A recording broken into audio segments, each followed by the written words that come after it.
जलन। ममता बहुत ही सीधी और प्यारी लड़की थी। वहीं सुनील एक सरल और आगे बढ़ने की सोच रखने वाला लड़का। सुनील, बेटा सुनील कहाँ है? अरे जरा एक गिलास पानी तो दे दो। हाँ माँ, अभी आया। क्या माँ, पानी तेरे सर के पास ही तो रखा है। क्या हो गया है, तबीयत खराब है क्या? अरे नहीं नहीं, वो उठने का मन ही नहीं कर रहा था तो देखा ही नहीं। वैसे क्या कर रहा है? यहाँ बैठ ना मेरे पास। माँ पढ़ रहा था। वो क्या है ना, नौकरी में तो वक्त नहीं मिलता, अब ऑफिस से घर आकर ही तो वक्त मिलता है। अच्छा अच्छा ठीक है, पढ़ ले जा बेटा। सुनील पढ़ लिख कर और आगे बढ़ना चाहता था, लेकिन माँ की तबीयत खराब देखकर सोचता है कि शादी ही कर ले। कब तक माँ का ख्याल वो अकेले रख पाएगा? तो एक दिन, माँ ये ममता है, मैंने इससे शादी कर ली है। तुम्हारी तबीयत भी ठीक नहीं रहती तो मैंने सोचा शादी कर लेता हूँ। घर संभालने वाली और तुम्हें संभालने वाली कोई आ जाएगी तो अच्छा रहेगा। माँ अचानक से सामने बहू देखकर हैरान रह जाती है। बेटा ये क्या बात होती है? न बैंड, न बाजा, न दहेज, न शगुन, ऐसे कैसे बहू आ गई? माँ तू तो जानती है मैं नौकरी के साथ पढ़ाई कर रहा हूँ, तो कहाँ से इतना पैसा बचा पाता कि धूमधाम से शादी करता। वैसे भी माँ, लोग तो आकर खाकर निकल जाएंगे, इसलिए बस वैसे ही। माँ जी, मैं आपका ख्याल रखूंगी। वैसे भी ये आगे की पढ़ाई कर रहे हैं, अच्छा कुछ कर गए तो सबके दिन फिर से अच्छे आ जाएंगे। सास को ममता की बात ठीक तो लगती है, लेकिन मन में कहीं ना कहीं लगता है कि कहीं बहू बेटे को लेकर फुर्र ना हो जाए और फिर तो वो रह जाएगी अकेली। बेटा देख, मेरा जो कुछ भी है वो सुनील ही है, और सुनील का भी अब इस दुनिया में मैं ही हूँ और कोई नहीं। क्या सुनील?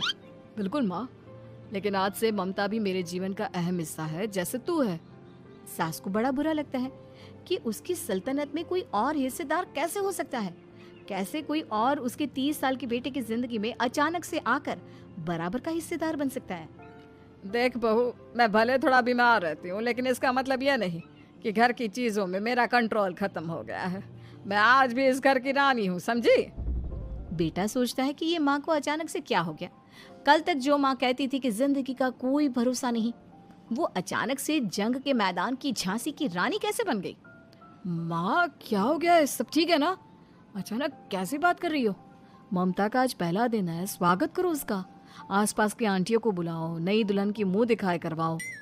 खैर, सास होने का फर्ज निभाती है और बाद में एक सहेली के साथ बाहर निकल जाती है। क्यों नहीं बताया नहीं कि बेटे का ब्याह कर रही हो? वैसे तो सारा दिन हम ही में घुसी रहती हो। अरे मुझे भी तो अभी पता चला, यूं अचानक सर पर लेकर आ गया। कहता है बहू है माँ तुम्हारी। अब इसको भी इतना ही मैं प्यार करता हूँ जितना तुझे करता हूँ। लो जी, ये क्या बात होगी? क्यों इतना प्यार करता है? अरे माँ का प्यार तो ज्यादा होता है। अब उसको तो कोई दूसरा पति मिल सकता है, लेकिन तुम ही बताओ, क्या माँ की ममता किसी और की हो सकती है? ना जी ना, बेटे को समझाओ ये बात। अरे क्या समझाऊं, मुझे तो खुद ही समझ में नहीं आ रहा कि क्या हो रहा है। जो बेटा कल तक माँ माँ करता था, अचानक से बीवी बीवी का राग आलाप रहा है। देखा, उसकी बीवी ना सुंदर और जवान है। सुंदरता के आगे तो एक से एक नहीं टिके, तो तेरा बेटा किस खेत की मूली है?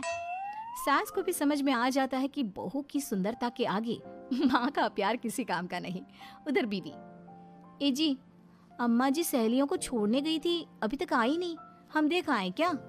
अरे रहने दो ना, आ जाएंगी। कहाँ जाएगी, उनकी आदत है, एक बार जाती है तो पूरी पंचायत खत्म करके ही आती है। अच्छा ही है, खाना वाना खा कर गई होगी। छोड़ो ना, घूमेगी तो खाना पचेगा, नहीं तो ऐसे ही खाट पकड़ लेगी। बहू भी शांत हो जाती है। उधर सास सोचती है कि आज थोड़ा देर से ही घर जाती हूँ, जब बेटा परेशान होकर ढूंढेगा तब मजा आएगा। बीवी को खुद ही पता चल जाएगा कि माँ के आगे उसकी दाल नहीं गलेगी। लेकिन वहीं दूसरी ओर घर पर, ए जी, माँ जी अभी भी नहीं आई, हमको तो घबराहट हो रही है कि क्या करें, जाकर पता करें किसी के घर। अच्छा, कहाँ जाओगी ये भी बता दो। पहला दिन है तुम्हारा इस घर में और एक ही दिन में मोहल्ला छानोगी क्या? हाँ, तो आप भी तो नहीं जा रहे हैं ना, हमको फिक्र हो रही है। अरे यार, ये रोज का है अम्मा का, खाओ और सो जाओ। बस फिर क्या था। बेटा बहू खाना खाते हैं और कमरे में सोने चले जाते हैं। उधर जब सास को कोई देखने नहीं आता तो वह हार कर घर आ जाती है, जहाँ वो देखती है कि सारे घर की लाइट्स बंद है। सास को गुस्सा आता है, बहू, ममता बहू कहाँ हो?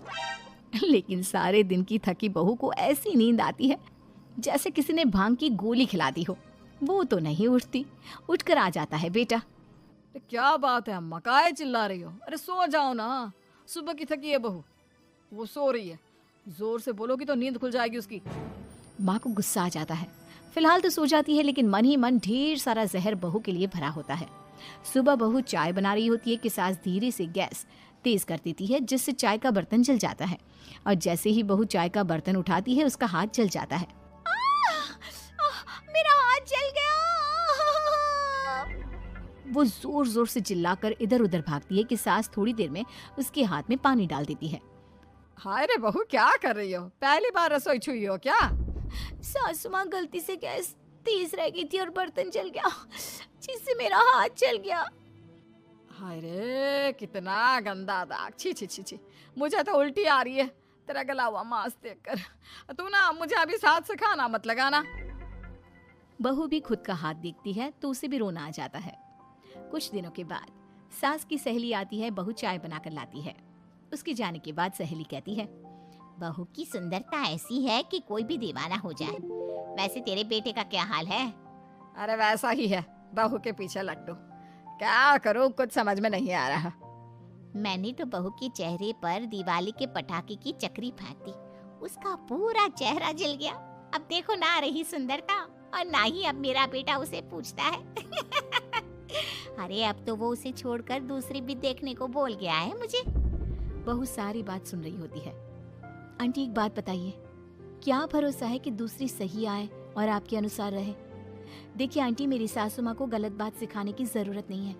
हमारा परिवार साथ में खुशी से रह रहा है। देख बहू, मेरी सहेली की बेइज्जती ना कर, वही अच्छा रहेगा तेरे लिए, समझी? बहू नहीं मानती है। वो बार बार उनकी सहेली को घर से निकल जाने को कहती है। तभी सास की सहेली पास के चूल्हे से लकड़ी लाकर बहू के चेहरे पर लगा देती है। बहू जोर जोर से रोने लगती है। अरे ये क्या कर दिया? मैंने कहाँ किया, ये तो तूने किया। तू ही नहीं चाहती थी कि बहू बेटे के साथ रहे, भला मैं क्यों करूंगी? मैं तो चली, निपटो अब। बहू रो रही होती है, दर्द से चिल्ला रही होती है, लेकिन सास उसे डॉक्टर के पास नहीं ले जाती। तभी पति आता है। क्या हो गया ममता? ये दाग कैसे लगा? तुम कैसे जली? ममता कुछ नहीं कहती, बस दर्द से करा रही होती है। पति माँ की तरफ देखता है। हो ना हो माँ, ये पक्का आपका काम है। आप ही ममता से जला करती थी ना। देखना माँ, अब पुलिस आएगी, केस बनेगा, लेकिन पहले मैं ममता को अस्पताल लेकर जा रहा हूँ। सभी अस्पताल जाते हैं, जहाँ डॉक्टर ममता की सास से कहते हैं, आपने तो नहीं जलाया ना बहू को? अब ममता की सास के तो पसीने छूट रहे होते हैं। वो घबरा कर कहती है, ना ना डॉक्टर साहब, कैसी बात करते हैं? हम क्या जलाएंगे अपनी बहू को? डॉक्टर ममता के पति से पूछते हैं। देखिए, क्योंकि ये ससुराल में जली है तो मामला पुलिस का बनता है, तो आप पहले पुलिस को बुलाइए, तभी इलाज पूरा होगा। सास डर जाती है कि अब तो बच्ची जिंदगी जेल में ही रहना होगा। रहने दीजिए ना, पुलिस को क्यों बुलाना? सारी हंसी खत्म हो जाएगी जब पुलिस के डंडे पड़ेंगे। बहू को जलाना भले ही बहुत आसान हो, लेकिन उसके बाद सारी जिंदगी जेल की हवा खाना। सास डर जाती है। पुलिस आती है। पास लेटी दर्द से करा रही ममता स्टेटमेंट देती है।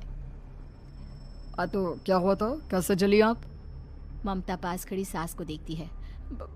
बेटी बताओ, कैसे जल गई तुम? ओए, काका का किरण वाली शाहरुख, चुप, बिल्कुल चुप। सास चुप। सभी इंतजार करते हैं कि ममता क्या बोलेगी। जी, मैं खाना बना रही थी, लकड़ी उड़कर मेरे ऊपर गिर गई और मैं जल गई। सास बहू की बात सुनकर रोने लगती है। देखा माँ, कितनी समझदार है ममता। ये चाहती तो, हाँ बेटा, ये चाहती तो मैं आज जेल में होती। मुझे माफ कर दे, मैं आगे से अभी कभी ऐसा नहीं करूंगी। बहू के साथ मिलकर रहूंगी, मुझे माफ कर दे।